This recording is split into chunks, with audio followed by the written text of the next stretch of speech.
Hello les amis, j'espère que vous allez bien. Je suis super contente de vous retrouver pour cette nouvelle vidéo haul, puisque j'ai reçu encore pas mal de petites choses, pas mal de livres. Il y en a encore que je veux recevoir.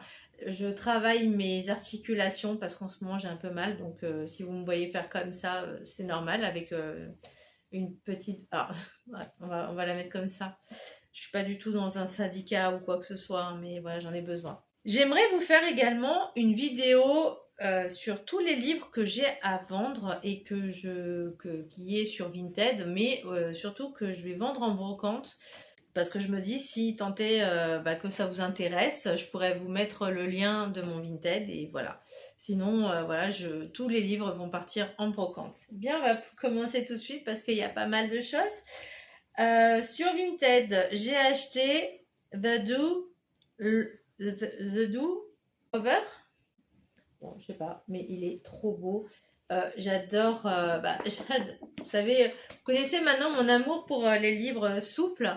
Ça a l'air trop bien. J'adore le jaspage avec des petits cœurs. Alors, je vais vous lire. Il est récent, il est neuf, hein, donc et c'est de Lynn Painter. Alors, la romance iconique de Lynn Painter, l'autrice du succès mondial Better Than the Movies. Sincèrement, si vous n'avez pas lu Better Than the Movies, je vous le conseille parce qu'il est vraiment super bien. J'ai envie de dire un peu rafraîchissant, mais voilà, il est jeune, non, franchement, il est bien et il n'y a pas trop de smut, justement. Alors, Emily vient de vivre la pire journée de sa vie. Elle a explosé le pick-up familial, perdu sa bourse d'études et surpris son petit ami Josh en train d'embrasser une autre fille. Bref, seule solution, se réfugier chez mamie, son QG officiel de réconfort. Toujours bien chez mamie. Avec couette, câlin et peau de Ben Jerry's. Sauf que le lendemain matin, Emily se réveille dans son propre lit et la journée redémarre exactement pareil. Alors ça doit être horrible. Même pick-up planté, même refus de bourse, même Josh qui la trompe avec la même fille. Le lendemain, idem, le surlendemain, pareil. Enfin, au bout d'un moment, il faut que ça s'arrête. Hein. Coincée dans une boucle temporelle, elle est condamnée à vivre encore et encore la pire journée de sa vie. Cerise sur le gâteau, au milieu de ce chaos, elle ne cesse de tomber sur Nick, un garçon mystérieux, un peu agaçant, un peu trop lucide et beaucoup trop séduisant. Alors un matin, où tout recommence encore, Émilie craque, quitte à revivre la même journée sans conséquence. Pourquoi ne pas tout envoyer valser?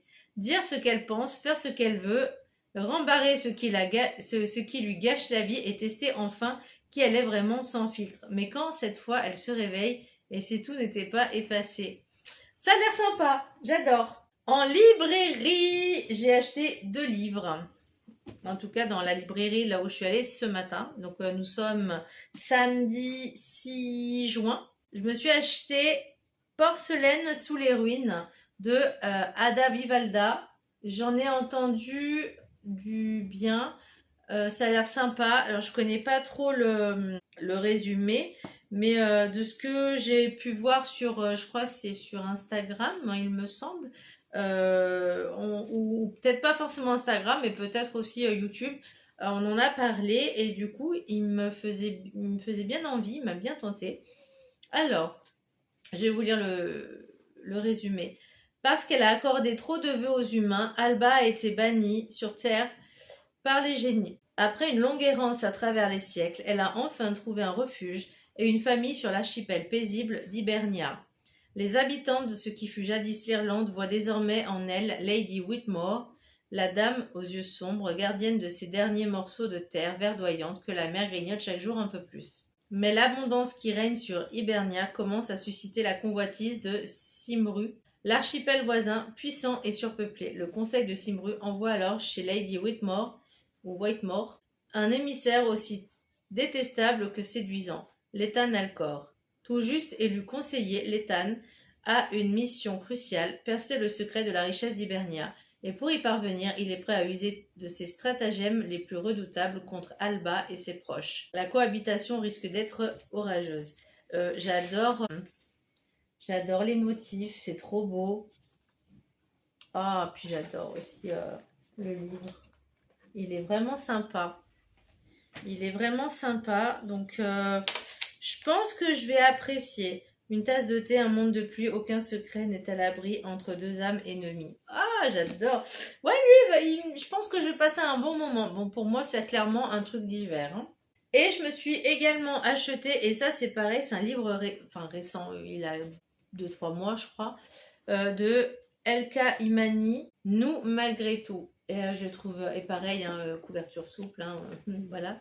Il y a des petits, alors c'est pas vraiment des, pour chaque chapitre en fait, il y a les petits dessins là, mais et franchement j'ai trouvé que l'histoire était plutôt pas mal. Alors, Amina vient de déménager à Grenoble et elle n'a qu'un but, avoir son bac, et en plus c'est une écrivaine française, ou un écrivain, avoir son bac et bâtir un avenir qui l'aidera à survivre face au racisme et à l'islamophobie. Mais comment faire quand la disparition brutale de sa grand-mère la hante au quotidien? De son côté, Yahya veut enfin s'écouter. Il souhaite devenir un auteur publié, même si pour cela il doit braver l'interdiction formelle de ses parents. Et puis, comment se créer une place dans le monde de l'édition quand on est un auteur noir et musulman? C'est lors de ce passage difficile de leur vie qu'Amina et Yahya se rencontrent, ignorant alors que la présence de l'autre va devenir une source de réconfort et que cela pourrait mener à la plus belle des histoires d'amour. Oh là là! Ah mais je vais kiffer, j'adore! Ah j'adore! Non franchement je suis contente de l'avoir acheté. Sur Vinted, j'ai acheté Tous nos lendemains. Alors ça, c'est par contre, voilà, il a pas mal de petites pages, celui-là. Je crois pas avoir lu le résumé, mais je sais pas, il me tentait bien aussi, j'ai dû le lire et il m'a bien tenté. Donc c'est Tous nos lendemains de Lily Blabla. Alors, il arrive parfois que le destin nous mette face à la bonne personne, encore faut-il y être prêt. En fait, j'ai remarqué que la plupart, là, c'est que des romances quasiment. Chris, il arrive parfois que le destin nous mette face à la bonne personne, encore faut-il y être prêt. Ah ben ça, ouais. Chris et Chloé s'adorent autant qu'ils s'exaspèrent. Plus de 3 minutes dans la même pièce et c'est l'apocalypse. Et pour cause, Chloé n'a jamais pardonné à Christopher Dean Lewis de lui avoir brisé le cœur quand ils étaient plus jeunes. Mais si son amour-propre l'a toujours empêché de lui donner une nouvelle chance, elle n'a jamais pu non plus se résoudre à couper définitivement les ponts. Lorsque Chloé se retrouve à la rue et que Chris lui propose de l'héberger, les barrières salvatrices qui les tenaient éloignés l'un de l'autre tombent une à une. Chacun semble pourtant déterminé à tenir bon, par fierté ou pour des raisons plus obscures, sans se douter que le temps leur est compté. Mais à vouloir gagner à tout prix, ils risquent de perdre bien plus que ce qu'ils avaient misé. Ouais, ça a l'air sympa. Donc, alors, par contre, ouais, c'est un bon livre, quoi. J'ai pris également Tout le monde au même endroit, enfin la même personne, Tout le monde et le mien. Non, Ton monde et le mien. Je trouvais que c'était mignon. Bon, par contre, lui, il est moins souple. Hein. Donc, de Abby Jimenez, je ne sais pas. Saupoudré d'humour, de chaleur, réconfortant et romantique de Ali Hazelwood. Alors, mais c'est Abby Jimenez qui l'a écrit, Ton monde et le mien. Alors, un talent fou. Après un pari stupide, Alexis voit son monde bouleversé. La raison de ce cataclysme, Daniel, un menuisier terriblement sexy, âgé de 10 ans de moins qu'elle. Il est tout le contraire de la citadine sophistiquée qu'est Alexis et pourtant leur alchimie est indéniable. Alors que ses parents souhaitent qu'elle perpétue la tradition familiale et devienne une grande chirurgienne, Alexis doute de ce qu'elle attend vraiment de la vie. Elle n'a pas besoin d'être riche ni célèbre. Rester simple, médecin urgentiste lui suffit amplement. C'est déjà pas mal, je trouve. Aux côtés de Daniel, elle découvre ce qui est vraiment important, toutes ces petites choses qui font le sel de la vie. Mais laisser leur relation devenir autre chose qu'une aventure sans lendemain serait très mal vu par sa famille. Avec autant de différences qui les séparent, Alexis va devoir choisir entre son monde et celui de Daniel. Alors, je trouve qu'au niveau, c'est vrai, des relations, de ce que je remarque, c'est toujours dans des cases. Voilà, toi, t'es comme ça, tu vas dans telle case, alors tu ne vas pas avec moi. Moi qui suis dans telle case. Je pense que les différences peuvent s'accorder, après ça dépend lesquelles, on est d'accord. Il y a certaines peut-être ethnies, certaines coutumes, certaines, comment je pourrais dire, traditions familiales qui peut-être peuvent empêcher, on va dire, certaines relations, ou en tout cas la bande d'entente de relations. Mais est-ce que c'est vraiment important d'avoir la vie de sa famille finalement, puisque bah, c'est notre vie nous appartient. Et si on a envie d'être heureux avec quelqu'un qui est différent de nous, parce que même si on est différent, bah ça peut matcher. Moi, je pars toujours du principe, d'ailleurs, on en discutait avec mes collègues, on parlait de drague, tout ça, euh, et c'est vrai que bah moi, j'ai pas forcément la même perspective qu'eux, parce que dit oui, mais toi tu dragues jamais. Je fais, mais moi ça m'intéresse pas de draguer. C'est pas le but en fait. Le but c'est d'apprendre à connaître la personne et voir si ça peut matcher ou pas. C'est pas je drague, parce que draguer c'est déjà, pour moi, hein, selon moi, encore une fois, c'est trop intrusif, je trouve. C'est la personne, elle arrive, salut, ça va. Alors tu la connais pas.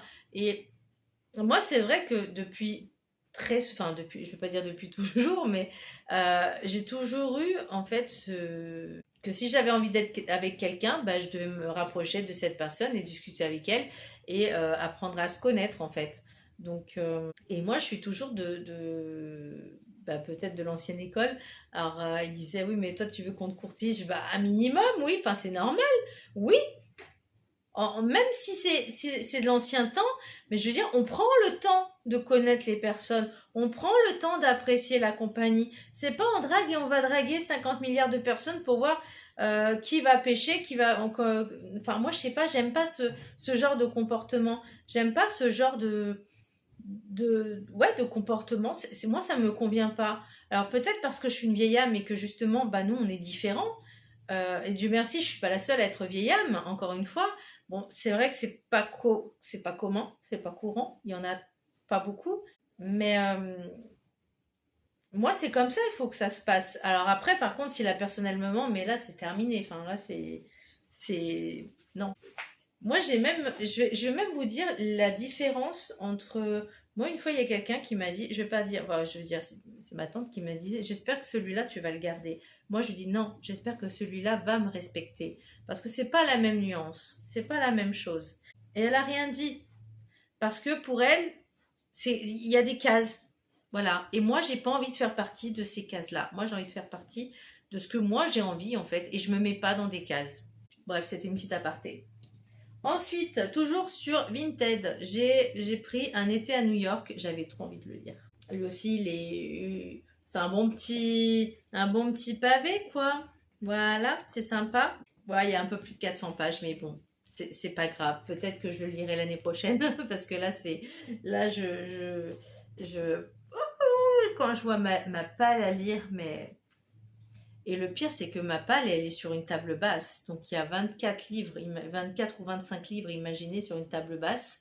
Plus, là, ce que vous voyez là, c'est sur une roulette, une desserte. Il y a 3 niveaux qui sont blindés, mais blindés de chez blindés. Et là, c'est que des tomes et des séries et des sagas. Et j'ai une autre bibliothèque, mais là, c'est une plus petite où je mets des... Enfin, j'ai une bibliothèque où je mets des livres et j'essaie de faire Tetris. Et j'ai un autre truc où je mets mes DVD, mais du coup, je mets aussi des livres, puisque bah, je n'ai plus de place. Et là, clairement, si je termine pas mon challenge de l'été, je suis dans la merde. Je suis dans la merde. Voilà, c'est tout. Bien, du coup, Un été à New York de Alex Aster. Ça a l'air trop bien celui-là. Ils ont tout du couple parfait, mais leur relation expire à la fin de l'été. Elle, la scénariste de 27 ans, se voit offrir l'opportunité d'une vie, travailler sur le scénario d'un film à gros budget se déroulant à New York. Seule ombre au tableau, voilà des mois qu'elle n'a pas écrit une ligne. En désespoir de cause, elle décide de briser la promesse qu'elle s'était faite et de retourner vivre dans la grosse pomme le temps d'un été. Mais les étoiles semblent s'être liguées contre elle car son nouveau voisin n'est autre que Parker Warren, célibataire le plus en vue du moment. Sur leur retrouvailles, si leurs retrouvailles sont explosives, elle le déteste cordialement depuis leur rencontre il y a 2 ans. Le revoir a au moins le mérite de débloquer quelque chose. Elle trouve dans l'écriture le parfait exécutoire à la colère qu'elle nourrit contre le jeune milliardaire. Réunis malgré eux, Parker accepte de l'aide à retrouver l'inspiration en se nourrissant de la magie de New York, en échange de quoi Ella se fait passer pour sa petite amie devant les paparazzis. S'il était à toujours une fin, cette fausse relation, elle, pourrait n'être que le début. Alors installez-vous dans votre café préféré et laissez-vous porter par cette romance signée Alex Astor, l'autrice de la série best-seller, la saga Light Lark. Alors, Light Clark, j'ai l'impression que c'est un petit peu différent quand même que ça. Je crois que j'avais lu le résumé et j'avais pas aimé justement le résumé parce que je trouvais que ça faisait un peu trop glauque. Ensuite, sur Vinted, je me suis pris du coup le tome 1 de Petits crimes et jardins secrets de H.Y. Anna, Floraison funèbre, parce que j'avais le tome, alors c'est soit le tome 1, soit le tome 2, mais du coup ça c'est soit le tome 0, soit le tome 1, mais c'est le premier, donc voilà, une petite cosy mystery sympa. Alors, jeune londonienne, Poppy a des rêves plein la tête. Elle aimerait ne pas finir chaque mois découvert à la banque, adorerait quitter son insupportable patronne et son travail, sans avenir, mais ce sont des rêves sans espoir. Aucune chance qu'ils se réalisent. Jusqu'au jour où, providentiellement, elle hérite d'un cottage près d'Oxford. Le lieu est romantique à souhait, avec ses rosiers grimpants et en prime un chat un peu trop autoritaire. Mais dès le lendemain de son arrivée, elle découvre le jardinier mort au beau milieu du parc. Pour préserver sa tranquillité, Poppy a la ferme intention de démasquer le meurtrier. Certes, elle ne sait pas faire la différence entre les pétunias et une glycine, mais très vite, elle réalise qu'elle est une enquêtrice hors pair. Pas question de faire chou blanc, le problème c'est qu'en cherchant des réponses, elle pourrait bien creuser sa propre tombe. Pourquoi pas? Voilà, là je sors vraiment de ma zone de confort parce que j'ai pas l'habitude de lire ce genre de livre. J'aime pas les trucs d'horreur, j'aime pas la dark fantasy, j'aime pas la dark academia, encore ça dépend. J'aime pas tout ce qui est psychopathe, crime, thriller, tout ça, je suis pas très fan. Pour ça que je sors déjà de ma zone de confort en lisant des cozy mystery. C'est déjà pas mal. Et ensuite, je me suis pris pareil sur Vinted parce que je voulais pas l'acheter neuf pour la simple et bonne raison, c'est que je trouve le prix un peu cher pour le livre.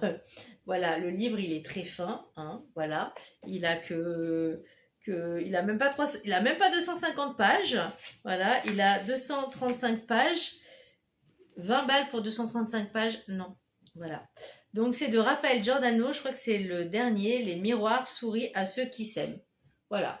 Alors, dans un monde où tout est apparence et image, Gaspard Palomino lui porte un regard singulier sur le corps. Il voit le beau dans tout ce qui nous chagrine. Photographe, il reçoit une offre susceptible de changer sa vie, exposée dans une prestigieuse galerie new-yorkaise, une série de photos inédites. Les délais sont serrés, la pression est de taille. En quête d'une inspiration forte, il trouve une muse inattendue en la personne d'Adèle, une institutrice divorcée au tempérament drôle et touchant, mais profondément complexée par le reflet de son corps dans le miroir. À travers les yeux de Gaspard, Adèle va-t-elle réussir à s'accepter et à rayonner enfin pour elle? Je trouve que c'est pas mal. J'aime bien ce genre de livre qui traite un petit peu de développement personnel, mais à travers des romans, pas forcément à travers des méthodes, parce que finalement, dans ce genre de livre, on peut s'identifier quelque part. Alors c'est vrai que quand c'est des méthodes, bah, ça marche pas forcément sur tout le monde. Et je trouve que là, c'est vrai que l'appel du miroir, le reflet du miroir, parce qu'on s'aime pas, on s'apprécie pas, mais le corps il change, et ça, bah, c'est la vie en fait, tout simplement. C'est la vie, c'est la nature, c'est comme ça. Alors, je veux pas dire qu'on doit être défaitiste, mais la vie fait que le corps, il change. Oui, certaines personnes, elles ont des vergetures. Oui, certaines personnes, pas comme moi, par exemple, j'ai pris du poids, mais parce que j'ai arrêté de fumer. Et que, en fait, au moment où j'ai arrêté de fumer, je commençais ma formation d'assistante RH. Et c'est vrai que c'est là où j'ai commencé à prendre du poids parce que j'étais sédentaire, je bougeais pas beaucoup. Et ça a continué en fait. Et là, j'essaye de bouger un peu plus. D'ailleurs, j'ai téléchargé l'application. Maintenant, c'est vrai que je vais avoir un peu plus de temps pour moi. Et je crois que l'univers, c'est ce qu'il voulait que je fasse. Et que j'ai du temps pour moi, pour prendre soin de moi, pour m'occuper de moi. Et bah, d'avancer dans mes projets. Et ça, c'est plutôt chouette. Voilà, je suis reconnaissante de ce côté-là. Maintenant, bah voilà, je vais prendre du temps pour moi. Je me suis inscrite, ça y est, à France Travail. Enfin, je me suis inscrite, j'ai commencé les trucs. Après, il faudra envoyer les papiers. Et j'ai déjà plein de projets en tête, j'ai déjà plein d'idées. Donc, à voir pour ça. Et je voulais vu qu'on est aussi pour tester les produits, pas forcément que de beauté, j'ai voulu goûter, parce que j'avais soif de toute façon, j'ai voulu goûter le Vitamine Well Boost. Alors, par contre, c'est pas très bon. Enfin, c'est pas très bon. Ça se boit, mais voilà, ça se boit parce que tu as soif, quoi. Mais ouais, c'est pas très bon. Alors, il y a de la vitamine C, zinc plus sélénium, saveur myrtille framboise. Alors, je sais pas si c'est la myrtille ou la framboise, mais je trouvais que ça avait un goût de sirop pour enfants. Donc, voilà pourquoi j'ai pas trop apprécié. Voilà, sur ce, j'espère que cette vidéo vous aura plu. Donc, n'hésitez pas à me suivre. J'aimerais bien échanger avec vous si vous avez envie de parler de vos lectures, où vous en êtes dans votre challenge de l'été. Moi, sachez qu'on est toujours samedi, que je n'ai pas encore terminé mon livre. Je crois que je suis même pas arrivée à la moitié, ou je dois être à la moitié à peu près. Mais voilà, j'espère que je vais carburer ce soir pour le terminer parce que j'aimerais demain lancer la prochaine lecture, quoi. Voilà. Je me suis fixé comme objectif au minimum un livre par semaine. Donc, je ne veux pas déroger à la règle. Voilà, sur ce, j'espère que cette vidéo vous aura plu. N'hésitez pas à vous abonner, à partager, à liker. Je vous fais un gros bisou et je vous dis à très bientôt. Bisous.